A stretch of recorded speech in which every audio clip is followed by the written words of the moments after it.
Nutrisinya kan dari Pak Mubin. Iya. Bukan dari Pak Mubin. Dari pokoknya keilmuannya tanggung jawab Pak Hu. Berarti nggak melalui metode bengkel bumi. Sama takon Pak Hu. Ya.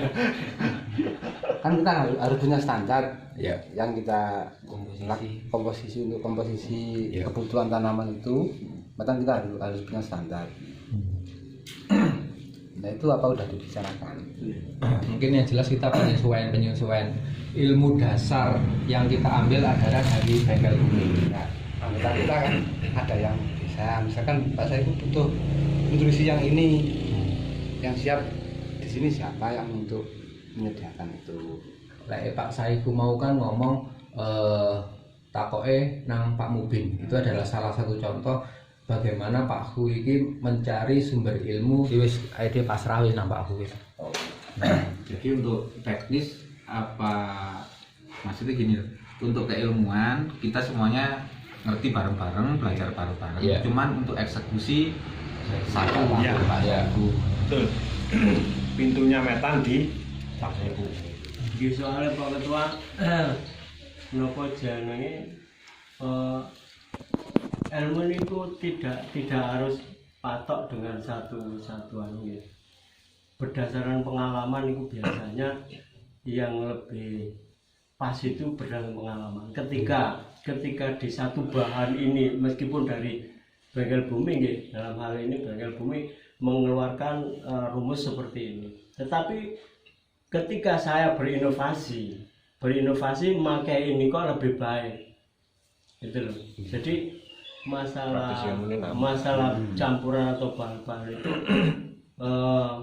kadang kita bisa nggak sengaja nemu ini lebih apik gitu.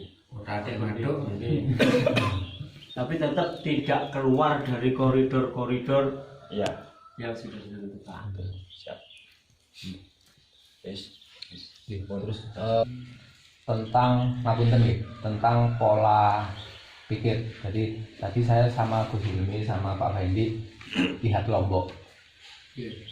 Oh Lombok ini lek menurut Gus Hilmi dikei awu beres. Berarti kan berdasarkan pengalaman, dikei awu beres. Cuman ternyata tidak diketahui juga opo dikei awu kok beres. Jadi yang kita harapkan dari Pak Hu itu di titik opo nih. Berarti kan kita harus mempelajari sumber permasalahannya, bukan dari bahasa pengalamannya. Kan bisa jadi tidak harus abu, harus pakai B atau C atau D, tapi titiknya di opo nih. Makanya transfer ilmu dari yang saya butuhkan. Ketika dari salah satu teman kita nyoba gawe iki kok apik, ini tetap nanti akan jadi bahan saya untuk menciptakan pemetaan yang dibutuhkan. Satu misal nih Bu, abu. Ini kan baru miringan nih, tasik miringan nih. Ternyata di abu itu kalau opoy, nah ini satu PR pulau. Jadi pengalaman saya saya harapkan masukan. Jadi kita terus berinovasi. Di titik niku nggih, itu kan sebagai bahasa contoh mawon. Yeah. Mungkin dari Gus Hilmi tadi menyebutkan abu, mungkin yang dari Pak Nuril ada H2O2 atau apa, berarti kan sebenarnya ya dengan pun sudah pernah melakukan, cuma dengan bahan yang lain. Nah, jangan sampai ada masukan ini, oh ini berarti barang anyar, padahal kan sebenarnya tidak. Ya. Tapi ilmu dasarnya adalah H2O2 sama abu adalah dua bahan berbeda yang maksudnya sama. Komposisi ya. Khasiatnya sama. Monggo kali disambi jajane kopine. Barangkali Gus Hilmi bisa Acara ngopi bareng kersane rada gayeng. barangkali Gus Hilmi bisa membuka sedikit apa yang disampaikan tadi melalui intermezzo kali polo-polo saat durunge ngempal. Ki dikek wis mari. Ada apa dengan abu kira-kira Gus Hilmi? Ya mau wis jawab. Mbuh apa-apa. Nah iki sing ewo. Kalane. Yang pertama hasil hasilnya dulu wis teratasi, ibarat wong loro cek waras dhisik baru. Nah, itu Pak. Di luar itu kesalah kebun. Iki kok iso sebabnya dhisik mati. Tadinya kan didele. Orang tuh bingung diobati sembarang barang itu pancet ae. Akhirnya saya mikir kena opo iki ke anu ini. Nah, saya kok melihat abu ini kayaknya belum ada yang mengungsikan. Saya coba satu kedok kan kena kuning semua. Ternyata kurang dari seminggu paling. Ini sudah ada perubahan dan saya nggak tahu bahan apa. Tanaman cabai, Pak. Bukan tanaman kedelai. Artinya kalau kedelai dan cabai keriting atau kuning, insya Allah nggak beda jauh. Masalahnya sami nggih. Satu parah. Insya Allah, karena penyakitnya kelihatannya sama. Ngeten. Mau sakit lho Pak. Nek jare Mas mobil paling gak kan P. Itu pokoknya Kalau bahas kali Pak Fendi, lek sing kula mireng itu tentang keasaman tanah. Lah kula piyambak mboten sumerap dengan keasaman tanah itu diapakno juga nggak ngerti. Nah titiknya Gus Hilmi, oh berarti digawe nganu keasaman. Berarti untuk metan sudah ya? Iya. Monggo dilanjut. Poinnya berapa Pak untuk metan? Metan selesai. Jadi mungkin untuk kontinuitas tentang program kita juga perlu di grup juga agenda khusus. Kita punya jadwal tiap hari iki. Pokok yang kita bahas metan. Jadi nopo kana Mas, setiap permasalahan yang ada kita Dari waktu ya. Lek kita misal di jadwal hari Minggu, masalahku ini dino Rebo wis ketemu masalah gitu. Dan paling tidak itu ada satu waktu yang kita punya jadwal. Nggih. Masuk tiap Rebo ketemu masalah, Pak. Jadi nanya yang nang butuh. Kalaupun tidak ada yang dibahas, paling tidak sudah ada yang dilaporkan tentang metan. Saiki kondisinya kayak iki. Metan selesai, lanjut ke peternakan. Peternakan ini termasuk perikanan apa dulu? Iya. Metan selesai, sekarang lanjut ke peternakan. Mungkin diawali dari Pak Jati. Monggo Pak Jati. Oh, jangan mau dulu ya, Jeng. Pak kowe wani kok gak wani.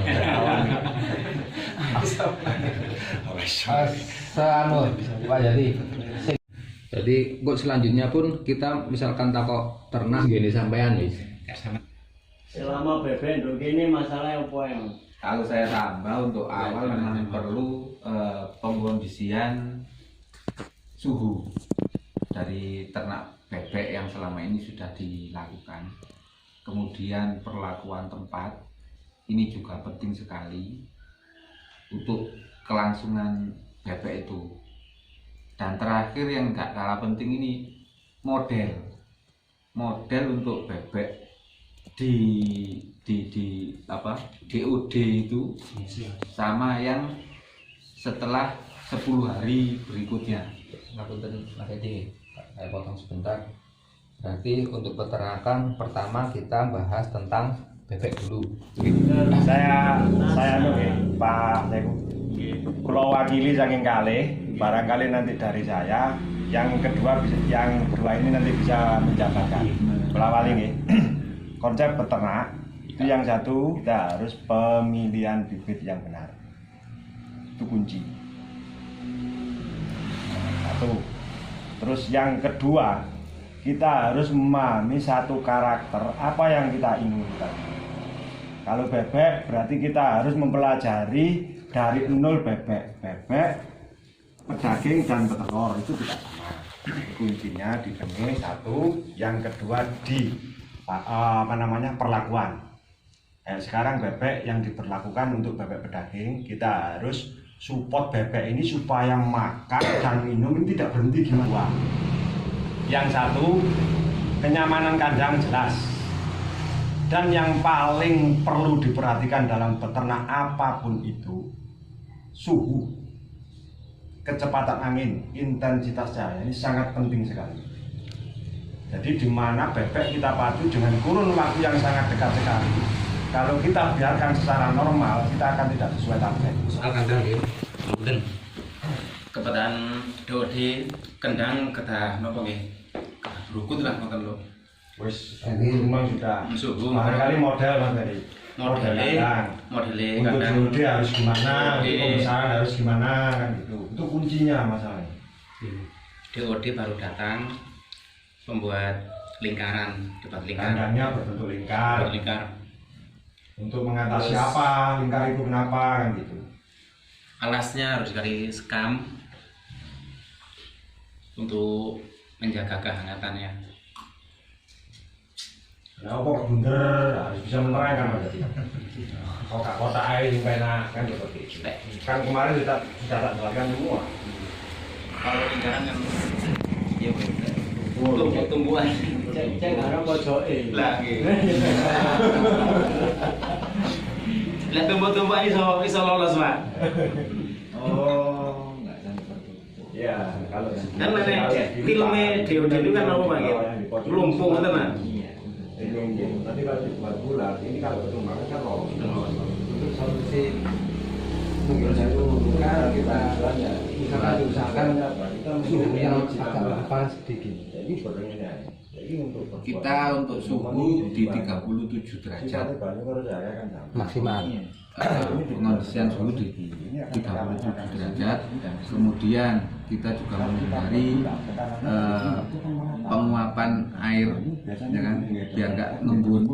Nah ini perlu ada lubang-lubang angin sehingga nggak ngumpul dan untuk alas digunakan sekem, atasnya kita kasih para jaring untuk menghindari supaya nggak ngumpul di satu titik air yang sudah tumpah dari tempat minum tadi. Nah, karena yang perlu kita hindari biar badannya ini bulunya kering, karena itu bisa menjadi penyakit, awal penyakit yang seperti pilek atau tadi itu. penyebaran virus Iya.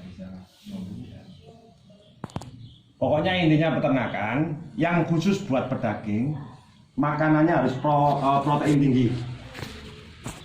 Yang khusus untuk petelur atau breeding kalsium sama mineral tinggi. Nah, itu menyesuaikan kondisi dan wilayah. Mungkin di Pakis kita mengukur DPL juga berpengaruh sekali. DPL juga berpengaruh sekali untuk menyesuaikan dosis yang dibutuhkan oleh si ternak yang kita tadi itu. DPL pun juga sangat berpengaruh sekali. Ini tidak bisa terpecahkan antara pertanian, peternakan, ini tidak bisa dipecahkan. Jadi pertanian DPL pun juga telah diukur.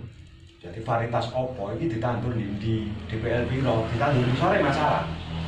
Jadi untuk mengetahui sesuatu itu harus bagaimana, minimal kita tahu tiga faktor dulu. Ketinggian kita ini di berapa? Satu, suhu kita di berapa? Kedua, papan sing awake dhewe ngingoni iki mah kaya apa? Bentak apa di sore barongan, apa di pinggir omah, itu ketiga. Namanya intensitas cahaya. Terus kecepatan angin iki mboten kok kudu angin banter terus diukur piro ngoten mboten. Minimal papan sing ana uwonge angin liwat ini nanti bisa diukur melalui aplikasi API. Itu tidak akan sulit. Nah, begitu ini 4 poin ini nanti ketemu. Di sini kita bisa menentukan juga. Oh, anginnya sakmene, cahayane sakmene, bebek iki cara ana ndek kene, kenyamanane sakmene persen itu kita bisa menarik benang merah. Oh, pakannya berarti kudu tak sesuai dengan kondisi. Kita sudah tertolong dengan 4 faktor yang ada di alam. 4 faktor ini sudah menolong kita untuk menentukan nutrisi yang kayak bagaimana yang harus kita kasihkan ke ternak kita ini nanti. Nah, nutrisi itu tidak bisa langsung kita putus. Oh, aku kudu gawe iki, tidak bisa. Nutrisi ini harus kita sharingkan dengan senior yang pernah melakukan. Saya pun juga nggak pernah melakukan, tapi minimal saya tahu kuncinya dulu. Untuk yang lain-lain itu perkembangan dari lapangan saja. apapun bentuknya peternakan ini tidak bisa meninggalkan 4 poin ini. Sama juga pertanian juga. DPL pengaruh, suhu pengaruh. Nah, Yesus membahas masalah suhu kecepatan angin ini kelembapan jelas terjadi kan gitu kan. Dan kelembapan sekian jam sing bakal subur kan seperti itu. Ini sudah ketemu semua sebetulnya. Di aplikasi bisa kabeh. Kan seperti itu. Jadi 4 poin yang perlu kita dalami di peternakan ini nanti. Yang satu DPL, yang kedua intensitas cahaya, kecepatan angin dan suhu. Ini yang perlu kita pelajari dulu. Di sana nanti kita harus bisa menentukan. Ibaratnya kok awake dhewe wis sudah tahu di 4 poin ini, awake dhewe nanti tahu. Oh, aku nggak kopi sak ngene iki, mau tak kei gula 3 sendok, iku mesti klegen. Tanduran yo ngono kok. Iki lek tak mes sak mene iki mesti dadine ngene kok. Kan seperti itu. Enggak selama iki kan terawangan. Aku mes sak piro ya? Iki kan kira-kira terus. Kita belum tahu pasti. Momennya ya iki nang gobes. Gobes iki satu makanan iki berapa? Wongnya ono ukurane Mas Yatan gak wakul. Kan seperti itu. Berapa gram ini per pohon setiap makan? Orang kebuian. Kan seperti itu. Ora kok teman, wah gak masak biarno kabeh 10 liter garing. Kebuian Kan seperti itu. Nah, untuk bisa menyampaikan melalui bahasa yang bisa dipahami seperti ini, kalau kita tidak melakukan tetap tidak akan menemukan jawaban. Mengwandi tuas krungu. Nah, kan seperti itu. Kayak saya ya. Hah? Kayak saya ini. Pengakuan aku. Ngapunten ya Gus. Malah jadi contoh yang salah. Hanya kejujuran menyakit. Terus ini yang inti, mungkin yang akan menyambung dari 4 poin tadi ini yang inti. Tentunya ini tapi bukan kenapa kok harus saya sampaikan di belakang. Setelah 4 poin ini semua, yang inti kembali lagi satu ke hati. Apapun bentuk nutrisi dan aplikasi sebaik apapun yang kita lakukan, kalau hati kita tidak menyambung dengan yang sana, tetap ini akan nilai hasilnya. Ini di poin terakhir. Dan wajib sekali. Nah, di poin terakhir. Loh, syariatnya kudu wajib, Gus. Jadi kita harus bisa membedakan antara niat, gerakan, dan lesan. Jadi ternak tauhid ini. Kan seperti itu. Niat tempatnya di mana, gerakan tempatnya di mana. Nah ini selalu berhubungan dengan sewu. Bukan karena di sini kita harus terlepas dari A, B, C, D sampai Z. Ini semua saling berhubungan. Semua saling berhubungan. Monggo, memang ini kalau itu omong kosong, omongan dulu jamu, monggo ya dipraktekno tanpa niatan apapun. Akhirnya pun juga akan berbicara seperti itu. Jadi aku kan apresiasi kan niat kok, seperti itu. Dan ini kuncinya, apapun yang kita lakukan, tetap kita harus tahu tata krama, ya seru barang. Mungkin sing kayak gini. Itu dari peternakan mungkin dasarnya seperti itu. Nanti sistem akan mengikuti kondisi lapangan.